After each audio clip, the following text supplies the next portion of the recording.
जो केसेस आए उसमें ख़वातीन की रेशो कितनी थी? ख़वातीन की रेशो बहरहाल ज़्यादा है। हमारे माशरे की एक ऐसी ख़वातीन जो कि लोअर सोशियो इकनॉमिक स्टेटस से बिलोंग करती हैं, इवन कि आप हायर सोशियो इकनॉमिक स्टेटस पे भी आ जाएँ, आप देखें कि ज़्यादातर फ़ैसले मेल ही करते हैं। नहीं, मैं इस चीज़ से एग्री नहीं करूँगी। सेंसिटिव होती हैं ख़वातीन। दवा ख़राब हो गया तो आपको पता ही नहीं, हो गया और हो गया तो दवाई भी लेनी। एंग्जाइटी या स्ट्रेस हो जाना ये पागलपन की अलामत है। आज ये हो गया, परसों ये हो गया, मेरे आसपास लोग रहे और मुझे हमदर्दी मिल रही है और मुझे मज़ा आ रहा है। दिल ही तो है, कुछ संगो खींच तो नहीं, रोएंगे खूब जब रुलाएगा कोई। अस्सलाम वालेकुम, welcome to Ayesha बिन्ते Ikram podcast. आज की इस पॉडकास्ट में हम बात करेंगे ज़हनी और नफ्सियाती मसाइल के बारे में।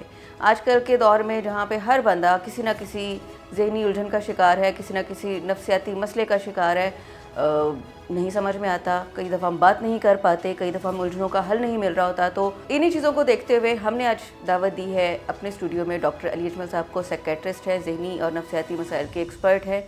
वेलकम डॉक्टर साहब। Thank you. कैसे हैं आप? I am fine, thank you. Doctor साहब, सबसे पहले हम अपने टॉपिक पे आए, अपने बारे में थोड़ा बताइए। जी, बेसिकली मैं, जैसे आपने खुद ही बता दिया, मैं एक माहिर नफ्सियात हूँ और मैं प्रैक्टिस करता हूँ अपनी, मेरी प्राइवेट प्रैक्टिस भी है। डॉक्टर साहब, कितना टाइम हो गया आपको प्रैक्टिस करते हुए? मुझे जी तकरीबन 10 साल हो चुके हैं प्रैक्टिस करते हुए। लेकिन अगर आप ओवरऑल मेरा एक्सपीरियंस देखें मुख्तलिफ हॉस्पिटल्स में जिसमें मेरी ट्रेनिंग थी और उसके बाद फिर जो मैंने गवर्नमेंट हॉस्पिटल्स वगैरह में काम किया, तो it's just around more than और अराउंड 10 ईयर्स। अच्छा, इन 10 सालों में जो आप प्रैक्टिस कर रहे थे, सबसे क्रिटिकल और क्रूशियल केस कौन था? किस तरह का था, कोई थोड़ा सा बताइए कुछ वाकया। जी, ये तो बहुत सारे क्रिटिकल और क्रूशियल कोई केस होता है ना, थे। कोई कैसा केस याद रह जाता है? हाँ जी, बिल्कुल जी। एक तो कहाँ से शुरू करूँ और कहाँ पे ख़त्म करूँ। हर शख्स की अपनी एक कहानी है, हर शख्स एक अपने अंदर एक दुनिया बसाए हुए और समाये हुए बैठा है, हर एक की दुनिया अलग है। और ये कहना तो मुश्किल होगा कि सबसे क्रिटिकल और क्रूशियल कौन था, क्योंकि हर एक केस जो है वो अपने अंदर एक पूरी दुनिया खुद ही था। लेकिन अगर हम क्रिटिकल और क्रूशियल की बात करें कि जो शायद मुझे भी अब तक याद है, कुछ बहुत सारे केसेस हैं। इसमें से एक केस का मैं पर्टिकुलरली जिक्र करना चाहूँगा, वो आजकल बहुत आम है, एक इंटरनेशनल टॉपिक भी बना है। एक ट्रांसजेंडर का इशू के साथ एक बच्चा मेरे पास आया और बड़ा ही इंटेलिजेंट बच्चा, बड़ा डेडिकेटेड, डिस्टिंक्शन होल्डर। अब अनफॉर्चुनेटली वो बच्चा इस दुनिया में नहीं है और बहुत सारे ऐसे केसेस हैं। लेकिन ये केस आज तक मेरे दिल पे है कि मुझे शायद, मैं समझता हूँ कि अगर शायद सोसाइटी थोड़ा सा इनलाइटेंड होती, सोसाइटी थोड़ा सा हेल्प करती, तो शायद हम उस बच्चे को बचा सकते। आई ट्राइड माई बेस्ट, लेकिन क्योंकि अब सोसाइटी का भी एक एटीट्यूड है, तो ये आजकल बड़े मसले आम हैं। ये जो ट्रांसजेंडर के हैं, हम समझते नहीं हैं कि लोगों की आइडेंटिटीज़ क्या होती हैं। अब क्योंकि इतनी ज़्यादा नॉलेज नहीं है, तो जिसकी बेस पे ये जो माशरे का ये सेगमेंट है, ये बहुत ज़्यादा इनके साथ मसले वगैरह हो रहे हैं। तो वो केस आज तक मैं समझता हूँ कि मुझे बिल्कुल एक दिल पे है। उसके अलावा और भी मतलब बहुत सारे, एक डिप्रेशन के मेरे पास आते थे, एक बुज़ुर्ग थे, तो याद इस तरह से है मुझे, वैसे तो याद रह जाता है। बड़ी अच्छी उनके साथ कंपेटिबिलिटी बनी, मैंने उनके डिप्रेशन का ट्रीटमेंट किया और उन्होंने जाते जाते जब वो अपनी वसीयत करने लगे, बताने कि जब मुझे मुझे जब मैं इस दुनिया में ना रहा हूँ तो ये करना, वो करना, और साथ उन्होंने अपनी बेटी को ये कह दिया कि जब मैं जाऊँ तो उस डॉक्टर को भी बता देना। और वो आज तक मुझे एक इमोशनली, मैं समझता हूँ कि एक तो इतना प्यार लोगों का, लेकिन बहरहाल फिर भी एक इंसान है तो जज्बात आते ही हैं। तो मुझे अभी भी वो याद है, तकरीबन कोई 2-3 बजे का रात को टाइम, और मेरे फ़ोन की बेल बजी और मैंने फ़ोन रिसीव किया, तो आगे से एक लेडी बोली और उन्होंने कहा, जी फ़लाँ की मैं बेटी बात कर रही हूँ और मेरे फादर एक्सपायर हो गए हैं। उन्होंने जो भी अपनी आखिरी वसीयत वगैरह की, उन्होंने ये भी कहा कि जब मैं इस दुनिया से चला जाऊँ तो उस डॉक्टर को भी बता देना कि मैं अब नहीं हूँ। तो ये इस तरह का, ये भी एक मैं समझता हूँ केस क्रिटिकल हम कह सकते हैं। उसके अलावा आप देखें, जैसे मैंने कहा कि हर केस की ही एक, हर शख्स की एक अपनी दुनिया है, जिसको अंदर से आप खोल लें तो ऐसा लगता है कि शायद इसके ही मसले हैं। वो कहते हैं ना कि दुनिया में कितना गम है, मेरा गम फिर भी कम है, लोगों का गम देखा तो अपना गम मैं भूल गया। तो देखिए, हर एक केस ही जो है वो हर बंदा क्रिटिकल ही है। डॉक्टर साहब, आपके पास, आपके इन 10 सालों की टेन्योर में प्रैक्टिस में जो केसेस आए, उसमें ख़वातीन की रेशो कितनी थी और बंदों की रेशो कितनी थी? जी, ख़वातीन की रेशो बहरहाल ज़्यादा है और उसमें कोई, अब मैं जेंडर बाइस तो नहीं होना चाहता, लेकिन बहरहाल एक सेंसिटिव होती हैं ख़वातीन देखा गया है। और फिर जो हमारे सोशल स्ट्रक्चर इस ऐसे हैं कि आम तौर पे माने या ना माने कि ख़वातीन एक माशरे का थोड़ा सा एक जिसको कह लें कि थोड़ा सा पिसा हुआ तबका तो है। और ये ना सिर्फ कि आप लोअर सोशियो इकोनॉमिक की बात करें, आप मेरे एक्सपीरियंस में ऐसे ऐसे लोग आए हैं जो कि अलीट क्लास से लेके, जो मुझे चेकअप करवाते रहे, अलीट क्लास से लेके ऐसे लोग जो कि शायद फ़ी भी अफोर्ड नहीं कर सकते। मैं तो इसी नतीजे पे पहुंचा हूं कि बहरहाल मेल फीमेल इक्वालिटी इस माशरे में नहीं है, आप किसी भी जगह पे चले जाएं। नहीं, मैं इस चीज़ से एग्री नहीं करूंगी। मतलब खवातीन कहाँ से पिसी हुई हैं? मतलब आजकल तो मतलब एटलीस्ट हम अपनी जहाँ पे हम रहते हैं, जिस खित्ते में हम रहते हैं, बराबरी है। मतलब मार्च अप्रैल में जून सब मना रहे हैं। देखिए वो बिल्कुल मैं ऑल उस कम्युनिटी का हिस्सा नहीं हूँ, मैं सपोर्ट भी नहीं करती, बट देखिए आप इंडिपेंडेंटली अपनी मर्जी से काम कर रहे हैं, जो चाहे करें, अपनी प्रोफेशंस पिक कर रहे हैं, हर फील्ड में खवातीन काम कर रही हैं, तो कहाँ से पिसी हुई है? जी एग्जैक्टली बिल्कुल कर रही हैं। मैं बिल्कुल एग्री करता हूँ आपकी बात से कि कुछ बेटरमेंट आई है, वुमेन राइट्स आए हैं, बहुत बेहतर हुए। लेकिन अभी भी आप देखिए कि हमारे माशरे की कैसी खवातीन जो कि लोअर सोशियो इकोनॉमिक स्टेटस से बिलोंग करती है, इवन कि आप हायर सोशियो इकोनॉमिक स्टेटस पे भी आ जाएं, आप देखें कि ज़्यादातर फैसले मेल ही करते हैं।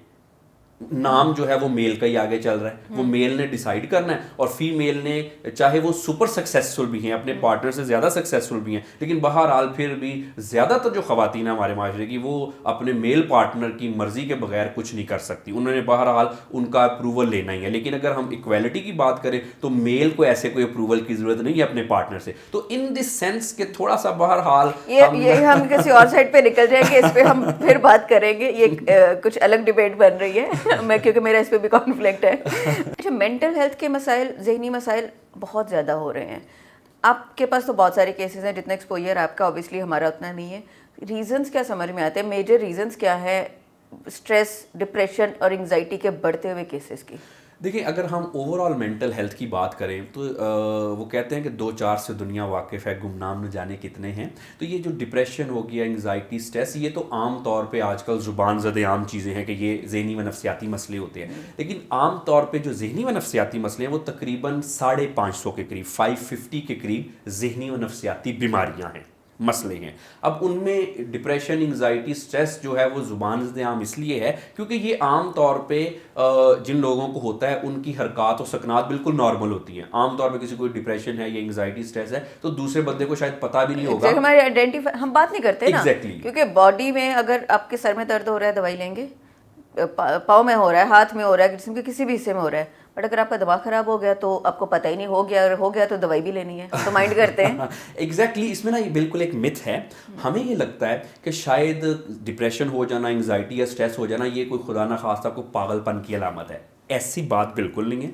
जैसे मैंने आपको बताया कि तकरीबन 550 के करीब ज़हनी व नफ्सियाती मसाइल हैं। रीज़न क्या है? रीज़न में देखें, इसमें ऑब्वियसली कोई उल्टा सीधा खाने से तो ये किसी का ये मसला नहीं होता। ये रीज़न हालात और वाक़यात होते हैं कि लाइफ में हमारे साथ कैसे वाक़यात पेश आए, हमने उनको रिस्पॉन्ड कैसे किया। ये 2 मेजर रीजंस हैं। बच्चों में, टीनेजर्स में भी आ रहे हैं ये मसाइल। ना कि टीनेजर्स में आ रहे हैं, बल्कि अगर आप ऑटिज्म की बात करें वो तो पैदाइशी मसले हो रहे हैं। ऑटिज्म है, ADHD है, इवन के बच्चों में OCD वगैरह के जो है, उसके बाद चाइल्ड डिप्रेशन के इशू हैं, वो तो बच्चों में तब से हो रहे हैं कि जब से उनके कोई हालात वाक़यात ऐसे नहीं हैं।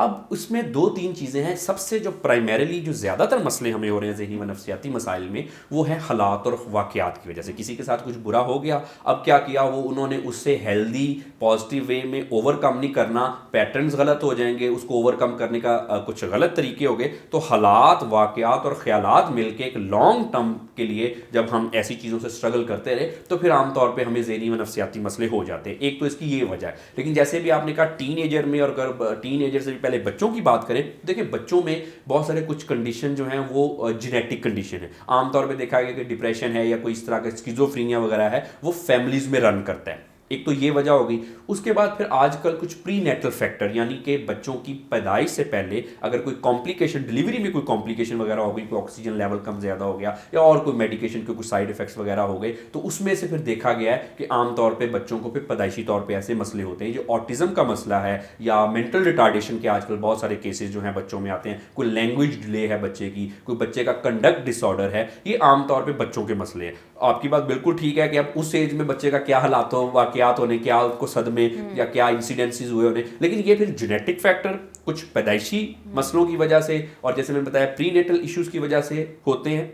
लेकिन ये सिर्फ autism, mental retardation, ADHD, OCD बच्चों के तक महदूद हैं। अदरवाइज अगर हम बात करें कोई स्किज़ोफ्रीनिया वगैरह की, वो फैमिलीज में भी रन करता है। वो फिर कंडीशन जो है, अगर किसी को जेनेटिक कंडीशन है तो अगर आप वो ज़्यादा ख्याल रखेंगे तो बेटर रहेंगे। अगर वो अपना ख्याल नहीं रखेंगे, कुछ ज़िंदगी ने भी मुश्किल हालात दिए, कुछ इन्वायरमेंट भी मुश्किल हो गया, तो फिर उससे क्या होता है, फिर उनकी अपनी जीन्स की तरफ जाने की टेंडेंसी ज़्यादा होती है, यानी कि आम बंदे से उनका बीमार होने की रेशो ज़्यादा होती है। लेकिन अगर ओवरऑल हम बात करें तो प्राइमरीली आंसर यही है, हालात व वाक़यात, आपके ख्यालात, आपके पैटर्न्स, आप किस तरह से लाइफ में आपको इश्यूज आए और फिर आपने उन इश्यूज के साथ कैसे रिस्पॉन्ड किया, कैसे डील किया। राइट तो इसका मतलब ये हुआ कि हेल्दी माइंड के लिए आपको स्ट्रॉन्ग माइंडेड होना पड़ेगा। बिल्कुल, अगर स्ट्रॉन्ग माइंडेड हुआ जाए तो जैसे स्ट्रॉन्ग बॉडी है, अगर इम्यून सिस्टम, स्ट्रॉन्ग बॉडी से मेरा मुराद है इम्यून सिस्टम, क्योंकि आमतौर पे हमें ये भी समझा जाता है कि स्ट्रॉन्ग मसल शायद सेहत की बड़ी निशानी है, ऐसा बिल्कुल नहीं है। इम्यून सिस्टम जो है वो हमारा इंटैक्ट है। तो इसी तरह से अगर आपके स्ट्रॉन्ग नर्व्स हैं तो यकीनी बात है कि आप ज़रा ज़हनी व नफ्सियाती अमराज को उस तरह से अट्रैक्ट नहीं करेंगे, आप लाइफ में ठीक होंगे। लेकिन ये जो स्ट्रॉन्ग नर्व्स होती हैं ये आम तौर पे, एक तो अगेन ये जेनेटिक फैक्टर भी है, लेकिन फिर ना हम कुछ अपने आप को ट्रेन इस तरह से कर सकते हैं कि जो जैसे वो कहते हैं ना कि तू अपनी सरगुज़िश तब अपनी कलम से लिख, खाली रखी है खामाए हक ने तेरी जबी। तो बात यह है कि आप अपने आप को ट्रीट कैसे करते हैं, अपने आप से डील कैसे करते हैं। इससे आपकी ओवर द टाइम आपकी नर्व स्ट्रॉन्ग भी होती हैं और वीक भी होती हैं। मुश्किलें पड़ती तो क्या हुआ, वो आपकी जैसे कि समझ लें कि आम जुबान में बात करें तो जैसे रीढ़ की हड्डी आपकी कमज़ोर हो गई, इसी तरह से माइंड की नर्व जो है वो आपकी कमज़ोर होगी बोझ पड़ने से। लेकिन अदरवाइज देखें कि आप अगर चैलेंजेस को या अपने बुरे इंसिडेंसेस को, बैड एक्सपीरियंसेस को कैसे डील करते हैं, कैसे ट्रीट करते हैं, उससे फिर आपकी नर्व स्ट्रांग होती है। और आप देखें कि इसमें एक और बात इससे रिलेटेड मैं आपको करता चलूँ कि मैंने आज तकरीबन सोसाइटी के हर सोशियो इकोनॉमिक बैकग्राउंड से ताल्लुक़ रखने वाले लोग मुझसे कंसल्ट करते हैं। जैसे मैंने बताया, एलीट क्लास से लेकर वो लोग जो कि फ़ी भी अफोर्ड नहीं कर सकते, और उसके बाद डाइवर्स कल्चर अराउंड को दुनिया के 100 से ज़्यादा ममालिक से मैं लोगों को कंसल्ट करता हूँ, और मुख्तलिफ एज ग्रुप के। मैं इस नतीजे पर पहुँचा हूँ, जो मैं बात आपकी ऑडियंस के लिए बताना चाहता हूँ, मैं आज तक इस दुनिया में एक ऐसे सिंगल बंदे को नहीं मिला जिसके साथ कोई पास बैड एक्सपीरियंसेस ना हुए हों, जो ट्रॉमास ना लगे हों। जिंदगी में हम जिंदगी तो कुछ मतलब ना कुछ दुनिया तो का मकसद एक सोशल exactly. है, सोशल एनिमल बोलते हैं इंसान को। अब मैं ये जो आपको बात जो समझाना चाह रहा हूँ ऑडियंस को, वो ये है कि अगर आपके साथ कुछ हो गया तो ये ना समझे कि ये चीज़ें सिर्फ आपके साथ हुई है। जैसे मैंने बताया कि दुनिया के 100 से ज़्यादा ममालिक और मुख्तलिफ एज ग्रुप और मुख्तलिफ सोशियो इकोनॉमिक स्टेटम से मैं डील करने के बाद इस नतीजे में पहुंचा हूँ, मैं तो आज तक एक ऐसे बंदे से नहीं मिला। हमें लगता ही है कि हम बड़े प्रॉब्लम में हैं, हमारा नेबर ठीक है, वो जी फलां बंदा बहुत ठीक है, वो इस वजह से आपको ठीक लगता है क्योंकि वो आपको अपनी बातें नहीं बताता। हमारे प्रोफेशन में तो हर बंदा अपने आप की बातें दिल खोल के बताता है। तो मैं इस नतीजे पे ही पहुंचा हूं कि मैं तो आज तक एक ऐसे बंदे से नहीं मिला। अब जब हम ये सोचते हैं ना कि मेरी लाइफ ही ख़राब है, मुझे ही प्रॉब्लम हुआ, मेरे साथ ऐसे कैसे हो सकता है, बाकी तो सारे ठीक ठाक हैं, दैट्स व्हाट आई मीन कि आपके ख्यालात, एक तो हालात मिले और फिर आपने रिस्पॉन्ड क्या किया। अगर हम रिस्पॉन्ड करेंगे जी, सबके साथ कभी ना कभी ऐसा होता है। इसका मतलब ये हुआ कि हालात से ज़्यादा ख्यालात रीज़न और कॉज करते हैं आपको ज़हनी मरीज बनने का। जी बिल्कुल। अब ऑब्वियसली ये आंसू नहीं मेरे दिल के टुकड़े हैं, जो समझो तो मोती न समझो तो पानी है। तो अब बात ये है कि ये तो समझने की फीलिंग्स की बात होती है। माइंड जो है हमारा, जो हमें ट्रॉमास लगते हैं, वो तो फीलिंग्स और इमोशंस पे ही लगते हैं ना। डॉक्टर साहब, सेल्फ पिटी लोग, बस मेरे साथ तो ये हो गया, मैं तो लुट गया, मैं तो मर गया, मैं ही बुरा हूँ, मेरे साथ ही सब बुरा होता है। मुझे लगता है ऐसे लोग ज़्यादा डिप्रेशन एंग्जाइटी में जाते हैं। क्यों? ऑब्वियसली आपने रोते ही रहना है, मतलब कुछ सेल्फ एक मतलब खुद को एक स्ट्रेंथन भी तो करना ना। ठीक है, हो गया, आजमाइश भी तो हमारा बीइंग अ मुस्लिम एक ईमान है कि आजमाइश आती है हम पे, ठीक है, और वो आजमाइश के बाद आसानी भी है, तो कुछ तवक्कल भी तो रखें। जी बिल्कुल, आपकी बात ठीक है। जहाँ तक सेल्फ पिटी की बात है तो एक हद तक तो सेल्फ पिटी जो है आपने बिल्कुल ठीक कहा कि हमें डिप्रेशन में लेके जाती है। कुछ और एंग्जाइटी वगैरह, स्ट्रेस और भी ज़हनी व नफ्सियाती मसाइल हो सकते हैं सिर्फ एक फैक्टर की वजह से कि हम अपने आप को बेचारा समझते रहे, तो ये डिप्रेशन आमतौर पर ज़्यादा होता है। लेकिन ना फिर दूसरी बात एक होता है हमारा सेल्फ कॉन्सेप्ट, अपने आप को बहुत ज़्यादा क्रिटिसाइज़ करना, मैं अच्छा नहीं हूँ, मैं ही बुरा हूँ शायद, मेरे साथ ही ऐसे होता है, दुनिया सारी है ही ऐसी, अब मेरे साथ ऐसा हुआ तो अब मैंने दुनिया के साथ भी ऐसे करना है। अब ये भी हमारे ऐसे थॉट्स के पैटर्न्स हैं जो कि हमें ज़हनी व नफ्सियाती अमराज की तरफ लेके जाते हैं। एक हद तक तो चले ठीक है, जहाँ तक आपकी बात है कि लर्निंग के पॉइंट ऑफ व्यू से ठीक है कि आपके साथ कुछ बुरा हुआ, हमने एक्सपीरियंस कर लिया ना कि लोग दुनिया के ऐसे हैं, लोग हमें अपने एडवांटेज के लिए यूज़ करते हैं, लोगों पे ट्रस्ट नहीं करना चाहिए, ये तो एक एक्सपीरियंस हो गया। लेकिन ये एक ख़ास हद तक हमें स्ट्रांग बनाता है ये एक्सपीरियंस।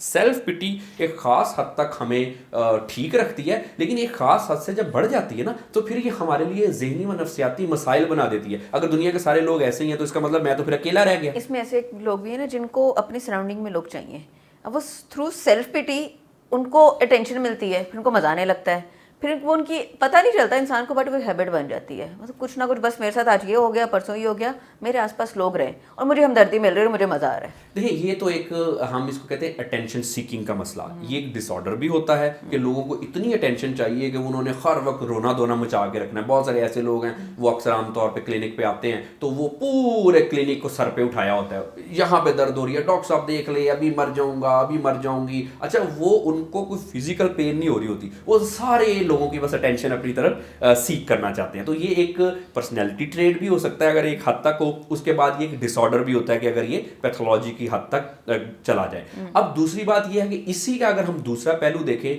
कि अगर देखें कि कभी कभी दिल ही तो है, कुछ संगो खींच तो नहीं, रोएंगे खूब जब रुलाएगा कोई। तो ये जो लोग दूसरा रिएक्शन एक्सट्रीम भी कर देते हैं ना कि मुझे तो फर्क ही नहीं पड़ता, मेरे साथ ये हो गया, उसने ये कहा, मुझे तो फर्क ही कोई नहीं है, मैं तो जी, जो एक कवर चढ़ा के अपने ऊपर हार्डन होने की कोशिश करते हैं। ये एक हद तक तो हमें स्ट्रांग होना चाहिए, लेकिन आप इतने कवर अपने ऊपर चढ़ाते रहेंगे और अपने जो इमोशन जो नेचुरली आपको किसी वजह से आप फील कर रहे हैं उनको फील करने की अपने आप को इजाजत नहीं देंगे तो आपके इमोशन जो है वो डिट्रैक हो जाएंगे। और वो फिर जो इमोशनल डिट्रैक्शन हमें हो जाती है वो फिर एंग्जाइटी और स्ट्रेस को आमतौर पे इनवाइट करता है। तो दोनों ही एक्सट्रीम जो हैं कि बिल्कुल ही रोना धोना और बिल्कुल ही हथियार फेंक देने, वो भी इतनी अच्छी चीज़ नहीं है। और जब कोई प्रॉब्लम आ गई तो देखिए एक प्रॉब्लम है तो लाइफ में तो आएगी, लेकिन उससे हेल्दी निकलने का ये तरीका होता है कि आप रिएक्शन किए बगैर, आप अपने आप को ओवर हार्डन किए बगैर, आप थोड़ा सा अगर दुख से गुजर ले फॉर टाइम बीइंग,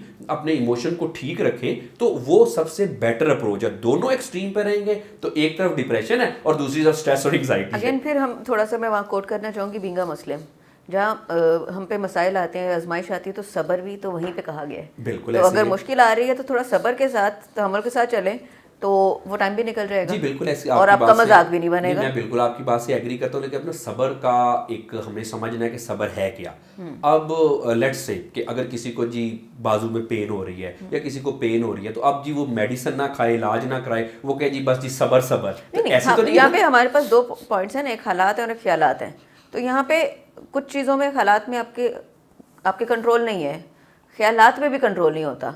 बट जब कुछ कर नहीं सकते तो डिप्रेशन में जाने की बजाय, स्ट्रेस लेने की बजाय हो गया ना, आप अपने टाइम पे वो ठीक होगा। Exactly. तो उस सूरत में तो हमें वेट ही करना चाहिए, बिल्कुल वेट करना चाहिए, सब्र करना चाहिए, और ये सब्र का एक पॉजिटिव एस्पेक्ट है, हमें करना चाहिए। लेकिन आमतौर पे कुछ पर्सनैलिटी फैक्टर्स होते हैं। पर्सनैलिटी फैक्टर्स क्या होते हैं?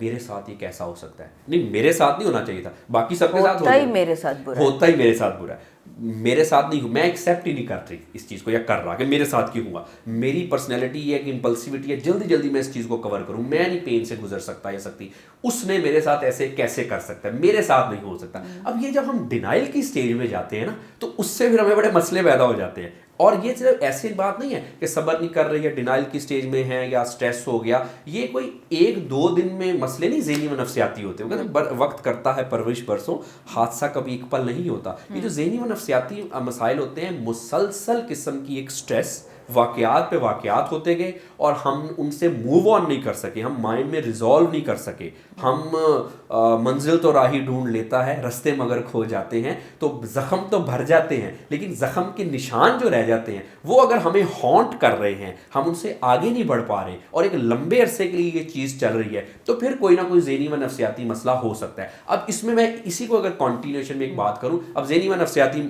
मसला हो गया। अच्छा, मैं यहाँ पे ऐड करूँगी आपके सवाल के साथ। हमारे आसपास बहुत सारे लोग हैं, हमारे दोस्त होते हैं, आपके कलीग्स होते हैं, आपकी फैमिली के लोग हैं। बीइंग अ पर्सन सोसाइटी में हमारी रिस्पॉन्सिबिलिटी भी है कि अगर किसी के साथ ये मसला है क्योंकि आइडेंटिफाई नहीं हो पाता ना, अपेरेंटली कोई सिम्टम्स नहीं दिखते, तो हम कैसे खुद में या अपने आसपास के लोगों में आइडेंटिफाई करें कि हाँ इसके साथ कुछ ऐसा मसला है, now he need medical help. देखिए, सबसे पहले तो इसमें ये बात है कि दो तरह के केसेस होते हैं, एक क्लिनिकल केसेस और एक non clinical cases. Non clinical cases में वो आते हैं जिनको हम डायग्नोज कर देते हैं कि जी अब कोई डिसऑर्डर हो गया, पैथोलॉजी हो गई। नॉन क्लिनिकल केसेस ऐसे हैं कि जी कोई जैसे फर्ज करें डिप्रेशन है लेकिन वो बीमारी नहीं है, या एंजाइटी है वो बीमारी की हद तक नहीं बढ़ा लेकिन थोड़ा बहुत मसले मसाइल हो गए। अब ये दो चीज़ें हो गई। अब जो क्लिनिकल केसेस हैं वो तो आपको 5 मिनट में किसी भी बंदे को पता चल जाएगा कि इसके साथ कोई ना कोई मसला है। जैसे मतलब कि ऑब्वियसली उनके कुछ मूड्स के इस तरह के होंगे, कुछ बिहेवियर ऐसा हो सकता है, उसके अलावा मायूसी, कोई सुसाइडल थॉट्स, कोई काम करने को दिल नहीं किया, कोई लाइफ एंजॉय नहीं कर रहे। ये काम करने को ये वाला मसला तो हर तीसरे बंदे में। हाँ जी, अब ये बिल्कुल हाइड्रोमी है। इसको हम कवर नहीं करेंगे। हाँ जी, इसमें ये हो गया ना जी कि काम ना करने को दिल ना किया, ये तो डिप्रेशन एंजाइटी की वजह से भी होता है। और जो आप जिसको आप रेफर करेंगे हाइड्रोमी यानी कि प्रोक्रेस्टिनेशन वगैरह, लेजीनेस वगैरह जो हो गई, वो एक नॉन क्लिनिकल इशू की तरफ चल जाता है। लेजी लोग भी अपने आप को कवर करेंगे, हमारे साथ तो देखे मसला है। नहीं, ये एक नॉन क्लिनिकल केस हो गया ना। लेकिन बहरहाल अगर एक बंदा है उसका काम करने को दिल नहीं कर रहा, प्लानिंग बड़ी बड़ी ये कर लूंगा वो कर लूंगी, आमतौर पे यंगस्टर करते हैं कि जी सुबह जी मैं दुनिया फतह कर लूंगी या कर लूंगा, लेकिन जब प्रैक्टिकल करने की बारी आती है तो आमतौर पे बहुत सारे यंग लोगों का ये मसला है कि जी एनर्जी नहीं है, जी काम नहीं करने को दिल करता। सारी एनर्जी तो प्लानिंग में लगा दी ना, प्लानिंग में लगा दी। और वो जो प्रोक्रेस्टिनेशन है इटसेल्फ एक कंडीशन है ना, non clinical condition, by the ये डिप्रेशन वगैरह नहीं है। और ये चीजें काउंसलिंग से ठीक हो जाती है। ये आमतौर पे जो चीजें इस तरह की काउंसलिंग और थेरेपी से ठीक हो जाती है। लेकिन अगर क्लिनिकल लेवल तक मसले हो गए, अब देखें ना, प्रोक्रेस्टिनेशन डिप्रेशन की एक सिम्टम भी है,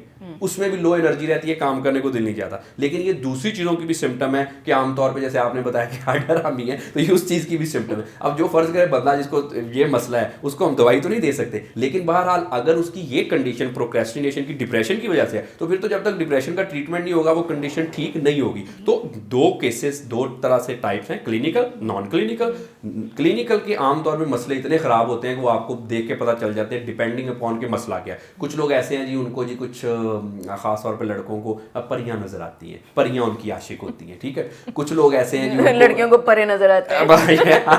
अब लड़कियों को भी बिल्कुल कुछ ऐसे ना वादी इश्क से आया है मेरा शहजादा और मुझ पे जी मैंने वो परफ्यूम लगाया था और फलाना मेरा आशिक हो गया, मैं वहां से गुजरा था गुजरी। अब देखे ना, ये एक फैलेसी है वही कि आपको क्यों आशिक होना था उस रास्ते से, 10 लोग और गुजरे होंगे ना परफ्यूम लगा के। वो सोचने से पहले शीशा देख ले। तो बात ये है कि इसमें ना ये एक स्किज़ोफ्रेनिया की टाइप्स हैं। आमतौर पे लोगों को जिनके ब्रेन में केमिकल इम्बैलेंस होते हैं उनको ऐसी चीज़ें सुनाई देती हैं, दिखाई देती हैं जो कि रियलिटी में एग्जिस्ट नहीं करती।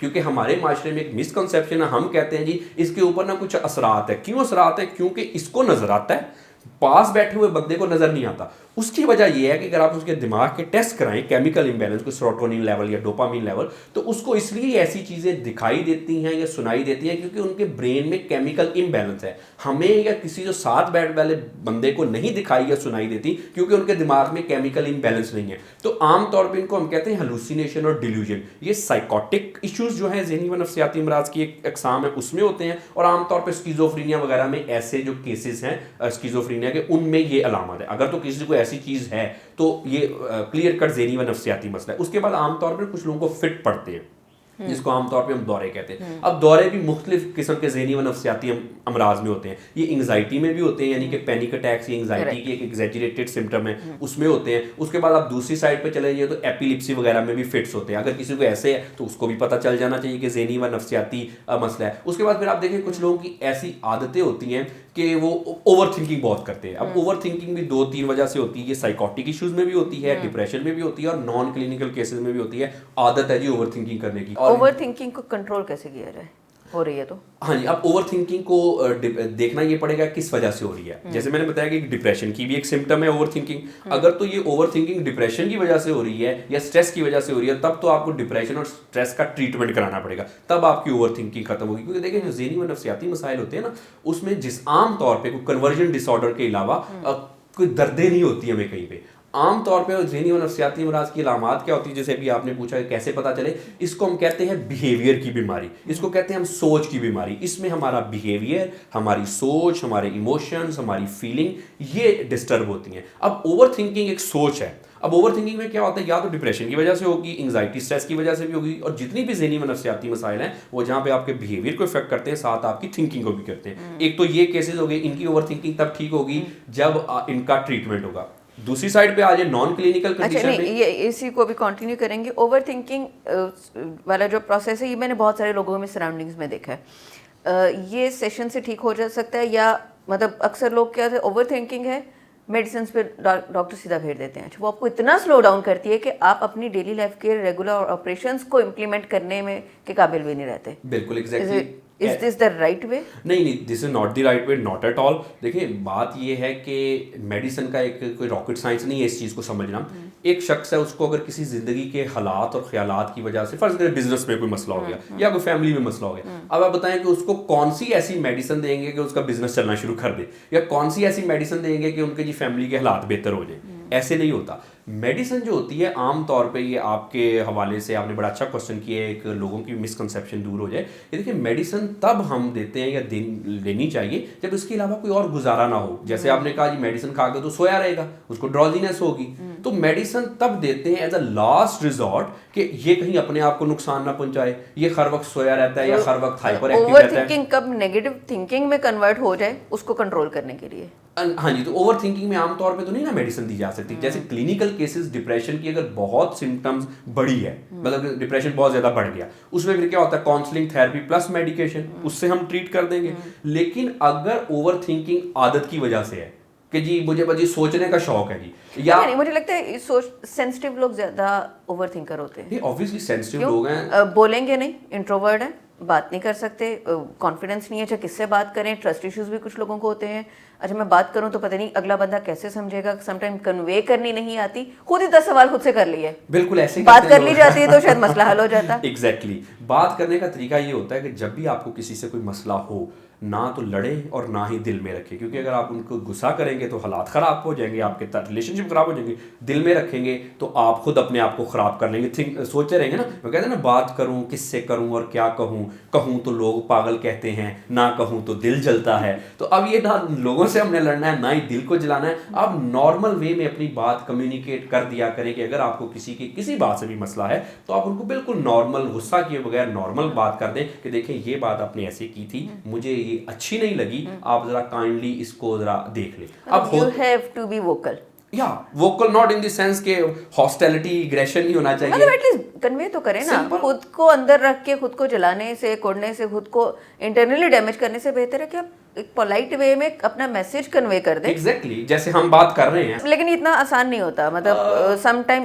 प्रेशर है, सामने कौन है इस पे भी डिपेंड करता है। मे बी सामने वाला बंदा आपसे पावर में स्ट्रांग है, आपसे रिश्ते में स्ट्रांग है, आपसे एज में बड़ा है, बहुत सारे फैक्टर और बैरियर्स हैं कि हम बात नहीं कर पाते। इससे ज़्यादा बैरियर हमारे अपने माइंड में होते हैं। हम खुद ही सोचते हैं, खुद ही सवाल करते हैं, खुद ही जवाब देते हैं, अगर ऐसा करूंगा तो वैसा हो जाएगा, वैसा करूंगा तो कैसा हो जाएगा। एग्जैक्टली अब ज़्यादातर बैरियर्स जो है ना वो इंसान ने खुद ही क्रिएट किए हैं। इरादा बांधता हूँ, सोचता हूँ, तोड़ देता हूँ, कहीं ऐसा ना हो जाए, कहीं वैसा ना हो जाए। तो अगर ओवर थिंकिंग से निकलना है और ये स्ट्रेस की वजह से है, तो ये ना ये सोचना ख़त्म करें कि ऐसा करता हूँ तो वैसा हो जाएगा, वैसा करूँगा तो कैसा होगा। ये ऐसा वैसा कुछ नहीं होता, ये ज़्यादातर ऐसा वैसा ज़्यादातर केसेस में हमारे माइंड में ही होता है। तो ओवर थिंकिंग एक तो लेजीनेस से भी by the way over thinking होती है, करना कुछ है नहीं, एक्टिविटी नहीं है। ह्यूमन बॉडी को, ह्यूमन माइंड को एक सर्टन लेवल ऑफ एक्टिविटी चाहिए।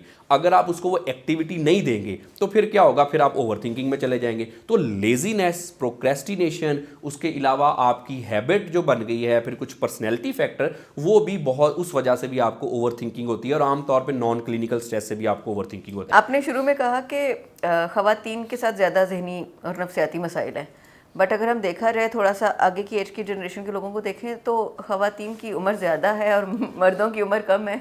डिप्रेशन में भी है, फिर भी लंबी ज़िंदगी है इनकी। देखिए वो बात यह है कि ख़वातीन पे ना ये बहरहाल एक बड़ा अच्छा अल्लाह ताला की तरफ से है कि अपने इमोशन को ज़्यादा अच्छी तरह से एक्सप्रेस कर लेती हैं, रिजॉल्व कर लेती हैं। अब देखिए जितने भी ज़्यादा क्राइम्स हैं, क्राइम रेट मेल में ज़्यादा है, वो इमोशंस में होता है ना, फीलिंग में होता है। तो ख़वातीन को अल्लाह ताला ने एक सलाहियत, एक सेंस दी है कि वो अपने इमोशनल ज़्यादा तो आमतौर पे होती हैं। अगर ख़वातीन प्लीज़ नाराज़ ना हो हो जाए मुझसे, लेकिन ये है कि इनकी मैनेजमेंट भी बड़ी अच्छी होती है। इसमें तो कोई शक नहीं। अब ठीक है ना, तो बहुत सारे मसले जो मेल्स ईगो के मसले बना के तबाही मचा देते हैं, वो खवातीन आमतौर में बड़ी अच्छी हैंडल कर लेती हैं। इसका मतलब ये हुआ ना कि जहाँ पे हम बराबरी की बात करते हैं तो एक अल्लाह ताला ने जो सिस्टम बनाया है ना, हर चीज़ बराबर नहीं हो सकती। एग्जैक्टली ठीक है, कुछ जगहों पे खवातीन को जो पॉइंट्स मिले हैं वो उनके हैं, कुछ जगहों पे जो मेल फिगर के लिए अल्लाह ताला ने चीज़ें रखी हैं, हम उसको उसके अगेंस्ट जाएंगे तो हम नेचर के अगेंस्ट जा रहे हैं। बिल्कुल जी, एग्री, टोटली एग्री। मैं तो आमतौर पे ऐसी खवातीन आप देखें, आमतौर पे आजकल जैसे भी आपने शुरू में बताया कि बहुत सारी खवातीन हैं वो प्रोफेशनल लेडीज़ हैं, ठीक है, कोई डॉक्टर्स हैं, कोई और लाइक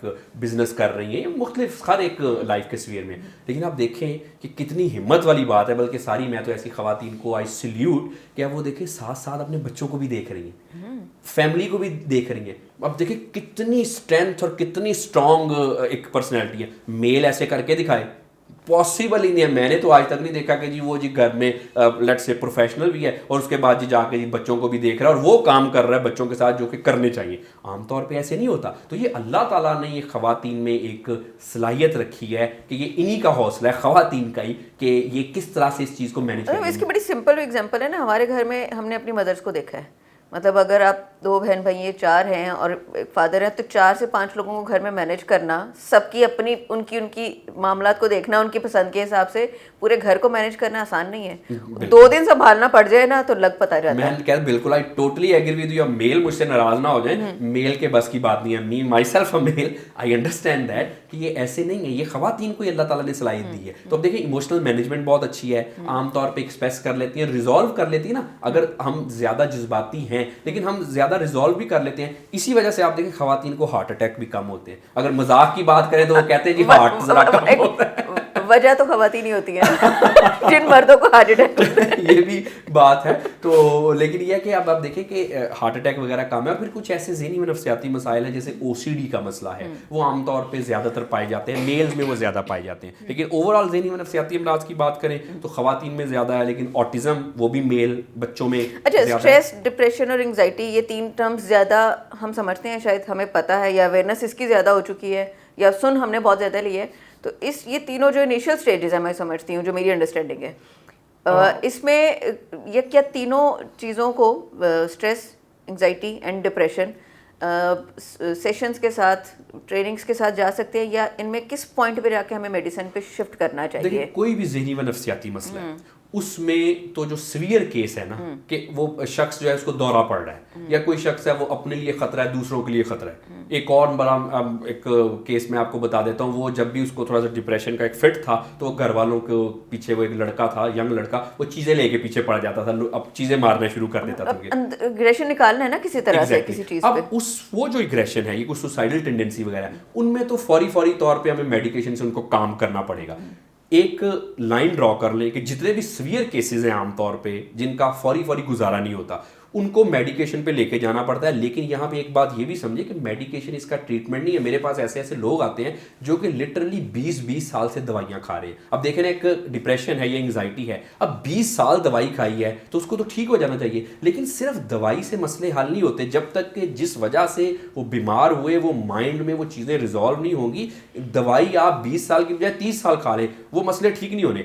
अब फिर कुछ ऐसे मसले हैं जैसे पर्सनैलिटी डिसऑर्डर है। पर्सनैलिटी डिसऑर्डर में जो मेडिकेशन है वो बिल्कुल उसका कोई जीरो इफेक्ट है। ये पर्सनैलिटी डिसऑर्डर में मेडिसिन कोई काम नहीं करती। उसके अलावा फिर ईटिंग डिसऑर्डर हैं, वो भी उसकी एक मुख्तलिफ किस्म है। Personality disorder by the way को 15-20 किस्म के हैं। इस तरह से ईटिंग डिसऑर्डर है, वो भी कुछ काफ़ी उनकी आगे कैटेगरीज है, वो भी 15-20 किस्म के बन जाते हैं। मेडिकेशन का इस पर कोई रोल नहीं है, जीरो इफेक्ट है। उसके बाद फिर आमतौर पर आप देखेंगे जिनकी वजह से वो काउंसलिंग वाली साइड है। वो काउंसलिंग तो हम करते हैं ना, बड़ी इनिशियल स्टेज है, इसको हम कहते हैं थेरेपी। ये थेरेपी एक पूरा एक स्ट्रक्चर्ड एक तरीका इलाज है।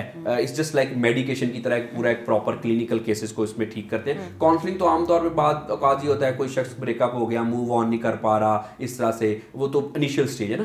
थेरेपी से हम ये ठीक कर सकते हैं। डिप्रेशन हो गया, एंग्जाइटी हो गया, और जो पर्सनैलिटी डिसऑर्डर है, अच्छा आइडेंटिटी के आजकल बड़े मसले हो रहे हैं, ओरिएंटेशन के मसले हैं। जो आइडेंटिटी डिसऑर्डर और ओरिएंटेशन के डिसऑर्डर मैंने बताए, ये मेडिकेशन इन पे कोई इफेक्ट नहीं कर रही। अब इसमें ये जो एक मैं आपको कैटेगरी बता रहा हूं, इसमें 15-15, 20-20 ज़हनी व नफ्सियाती अमराज हैं। ये सिर्फ और सिर्फ अगर ठीक किए जा सकते हैं तो ये थेरेपी से किए जा सकते हैं। मेडिसिन में इसका कोई रोल नहीं है। ये पर्सनैलिटी डिसऑर्डर हो गए, उसके बाद इवन कि ये ऑटिज्म हो गया। ऑटिज्म को मैनेज करना होता है। इसमें पेरेंट की ट्रेनिंग करानी होती है कि आप बच्चों को कैसे देखें, क्योंकि ऑटिज्म के कुछ केसेस ऐसे होते हैं जो कि उनका बिल्कुल कोई इलाज नहीं है। इसी तरह से आप रिटार्डेशन के केसेस देख लें, ये भी एक अलहदा ज़हनी व नफ्सियाती अमराज का बीमारी है, उसमें भी आमतौर पे मेडिकेशन का कोई रोल नहीं होता। तो अगर मेडिकेशन इफेक्टिव होती है लेनी चाहिए, लेकिन वो डिपेंड करता है कि आपकी सिचुएशन और आपकी कंडीशन क्या है। लेकिन ये अनफॉर्चुनेट है, भी एक मेल प्रैक्टिस हो रही है यहाँ पे कि कोई भी काम किसी ने भी थोड़ा सा स्ट्रेस वगैरह कर दी तो लंबी चौड़ी उसको दवाइयाँ लिख के दे देनी है, ये लो जी खाओ,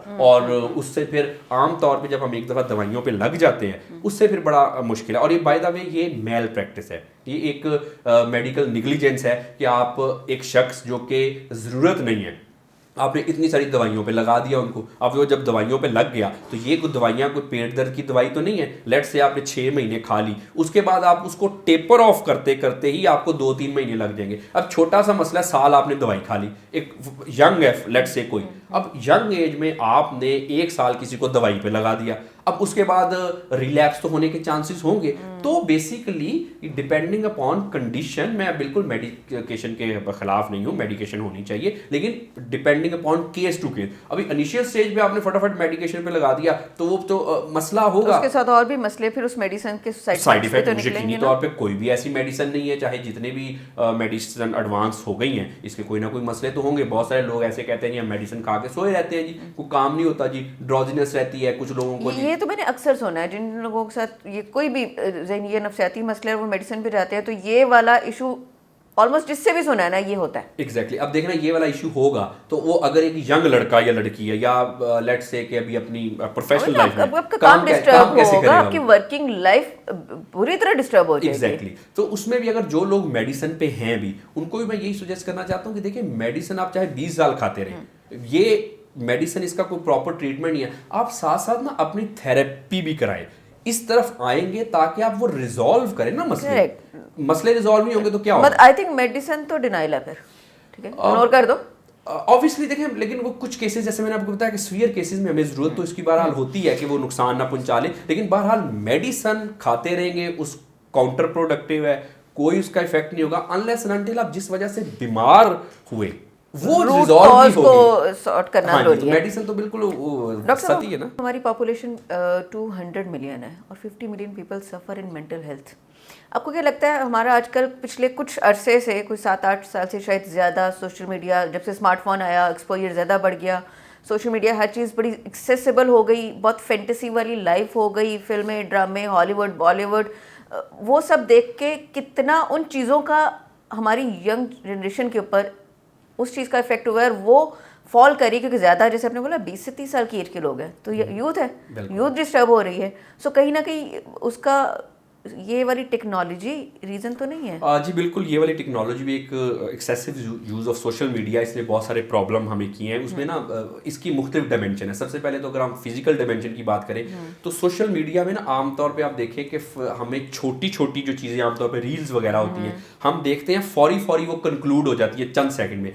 अब हमारी यूथ का ना एक माइंडसेट बन गया सोशल मीडिया जी बिल्कुल क्विक, कि जल्दी जल्दी हमें वो रिजल्ट मिले। अब उससे आमतौर पे क्या होता है कि उससे ज़्यादा सोशल मीडिया यूज़ करने का जो फिजिकल एस्पेक्ट है वो हमारी बॉडी में एक हार्मोन डोपामीन वो ज़्यादा सिक्रीट होना शुरू हो जाता है। हम चाहते हैं कि फौरी ना कुछ हमें चीज़ें मिले। अब रियल लाइफ में ऐसा नहीं होता, वो सिर्फ रील्स में तो हो सकता है कि फौरी चीज़ रील को बनाने में भी 3 घंटे लगे होंगे। Exactly this is the point. अब वो जब ज़्यादा हम यूज़ करते हैं तो हमें आदत हो जाती है जल्दी रिवॉर्ड लेने की, हमारे माइंड में आदत हो जाती है, लाइफ में शॉर्टकट्स मारने लगते हैं, शॉर्टकट, शॉर्ट टेम्पर्ड हो गए, बोर्डम आ गई और एक हद तक डिप्रेशन भी आ गया, क्योंकि जितनी हमें फैंटेसी और जितनी चीजें वो सोशल मीडिया में मिलती है वो रियल लाइफ में तो नहीं मिल सकती, वो रियल लाइफ में नहीं मिल सकती। और सोशल मीडिया एक रियल लाइफ तो नहीं है। तो जब हम रियल लाइफ में रियलिटी हिट करती है तो आमतौर पे डोपामीन बॉडी को इतनी आदत पड़ जाती है रिलीज करने की, फिर हम वो दूसरे तरीके से हमारे यूथ जो अपने डोपामीन वगैरह रिलीज करके एक अपने माइंड को सेटल करना चाहता है। तो एक तो इसका ये एस्पेक्ट है कि सोशल मीडिया ज़्यादा यूज़ करने की वजह से ये हमें मसले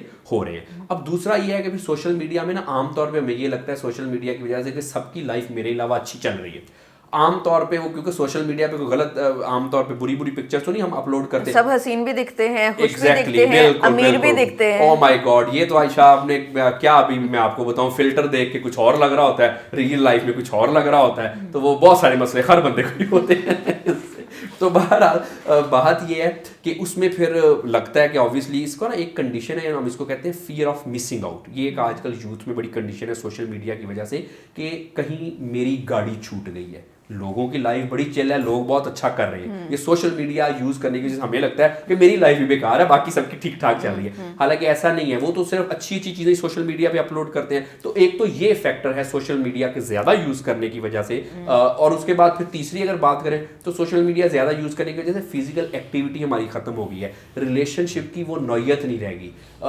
हमारे जो रिलेशनशिप है वो बड़े ना एक सतही किस्म के हो गए हैं कि वो कहते हैं ना कि पहले जैसे मौसम अब तो आते नहीं हैं, बारिशों में पहले जैसी वो बातें नहीं हैं। तो आमतौर पे हुआ क्या कि सोशल मीडिया पे लोनली लोग ज्यादातर फ्रेंड अपने बना के एक्टिव रह के अपनी लोनलीनेस खत्म करते हैं। अब देखें सोशल मीडिया पे लोग जितने एक्टिव होंगे रियल लाइफ में उतने ही उनकी लाइफ में कुछ प्रॉब्लम चल रही है। ऐसी एग्जांपल है ना कि आपके फेसबुक पे तो शायद 5000 दोस्त होंगे, रियल लाइफ में जब कुछ मुश्किल आएगी, टाइम आएगा तो शायद 5 लोग भी आपके आसपास नहीं एग्जैक्टली हैं। तो वैल्यूज खत्म हो गई हैं। वैल्यूज खत्म हो गई हैं। फिर जैसे एक सतही रिलेशनशिप बन गई ना, इमोशनल डिस्टर्बेंस आ गई है सोशल मीडिया की ज्यादती जिसको कभी मिले भी नहीं, हाँ मेरा तो फ्रेंड है Exactly. स्टार कंडीशन के साथ फेसबुक पे। और बिल्कुल आजकल तो कुछ ऐसे वो भी आ गई हैं कि शायद वो कुछ वो हो जाता है, कुछ फॉर्जरी वगैरह टाइप भी हो जाती है कि किसी की पिक्चर भी किसी के साथ भी कुछ इस तरह से करके, ये भी मसले हैं। तो देखिए इसकी वजह से ना एक लाइफ के पैटर्न हमारे चल पड़े हैं। यूथ जो है खास तौर पे यूथ वो सोशल मीडिया के बूम से जूम से बाहर ही नहीं आ रही। अब जब रियल लाइफ में तो सोशल मीडिया नहीं ना चलेगा,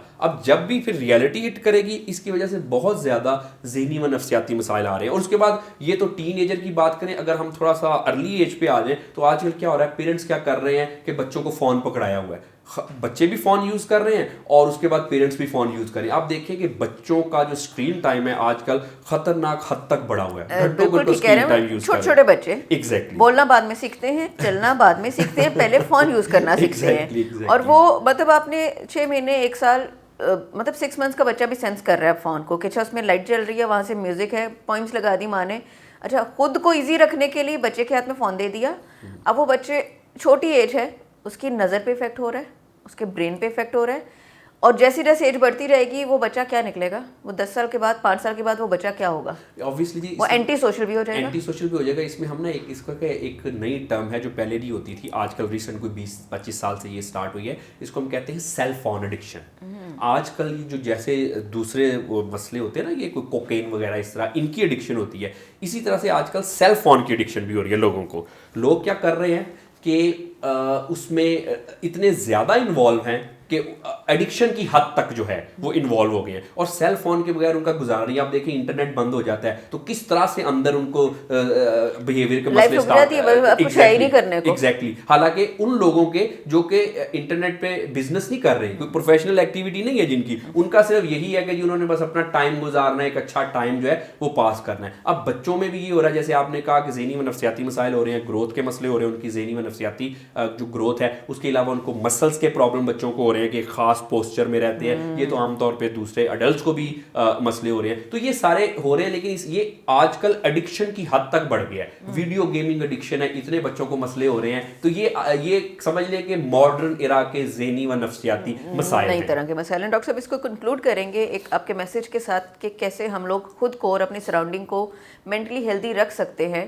जी, सबसे पहले तो इस बात को याद रखें कि किसी भी किस्म का ज़हनी व नफ्सियाती मसला ये कोई बीमारी नहीं है, ये कोई खामी नहीं है, ये कोई कमी नहीं है, ये कोई गुनाह नहीं है। जैसे हमें जिस्मानी मसाइल हो जाते हैं उसी तरह से हमें ज़हनी व नफ्सियाती मसाइल भी हो सकते हैं। इसमें कोई बुरी बात नहीं है। इससे छुपाने की बजाय, इसको घबराने की बजाय इसको रियलाइज़ करें अगर कोई है तो, ना कि ये आपकी ज़िंदगी को बहुत बुरी तरह से इफ़ेक्ट करे। आप इसका ट्रीटमेंट कराएं और अपनी जो ज़िंदगी है उसको ठीक तरह से गुजारें। और अगर आप खुद अपनी ज़हनी व नफ्सियाती सेहत को बेहतर करना चाहते हैं तो आप सबसे पहले अपनी इज़्ज़त किया करें। जब आप खुद अपनी इज़्ज़त करेंगे तो लोग आपकी इज़्ज़त करेंगे, उससे आपकी ज़हनी सेहत बेहतर होगी।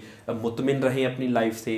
अगर आप तरक्की करना चाहते हैं तो आप कोशिश करते रहें, लेकिन मुतमिन रहें, ग्रेटिट्यूड रखें, शुक्रगुजारी आप रखा करें, अपने सेल्फ कॉन्सेप्ट को अच्छा रखें, अपनी इज़्ज़त किया करें और अपनी तारीफ़ भी किया करें, अपने पोटेंशियल को जानें। अगर आप कभी कभी अपने आप को क्रिटिसाइज़ करते हैं अपनी खामियों की वजह से तो यकीन जानिए कि आपके अंदर बहुत सारी खूबियाँ भी हैं। अपनी खूबियों को कभी कभी अपनी तारीफ़ भी कर लिया करें। और अगर ये करने के बाद भी आपका कोई किसी किस्म का ज़हनी व नफ्सियाती मसला है तो जैसे मैंने कहा कहा कि ये कोई बुरी बात नहीं है, ये गुनाह की वजह से नहीं होता, ये कोई कमज़ोरी की निशानी नहीं है। अगर किसी भी किस्म का आपको ज़हनी मसला है तो टाइम ज़ाया किए बगैर फ़ौरी तौर पर किसी माहिर नफ्सियात से रजू करें, इलाज करवाएं, अपनी कंडीशन को ख़त्म करें और अपनी ज़िंदगी को अपने लिए, अपने प्यारों के लिए हंसी खुशी गुजारें। Thank you so much doctor साहब, बहुत नॉलेजेबल पॉडकास्ट था, बहुत मज़े की इन्फॉर्मेशन भी आपने शेयर की और थॉट्स भी शेयर की। होपफुली हमारे सुनने वालों के लिए बहुत हेल्पफुल रहेगा, वो लोग जो अब किसी न किसी जहनी मसले और उलझन का शिकार हैं, और मेरे लिए भी बहुत सारी चीज़ें सीखने को थी। सो इंशाल्लाह एक और सेशन करेंगे, आपके साथ मुलाकात रहेगी, कोशिश करेंगे कि हमारी सोसाइटी के बहुत सारे जो जहनी और नफ्सियाती उलझने हैं जिनको शायद हम अपने इस एक पॉडकास्ट के प्लेटफॉर्म के थ्रू उनको हल कर सकें, या किसी को एक मैसेज से भी किसी की ज़िंदगी सुधर सकती है तो वो भी एक सदका जारिया होगा। तो इंशाल्लाह फिर मुलाकात होगी, तब तक के लिए थैंक यू सो मच। अल्लाह हाफ़िज़।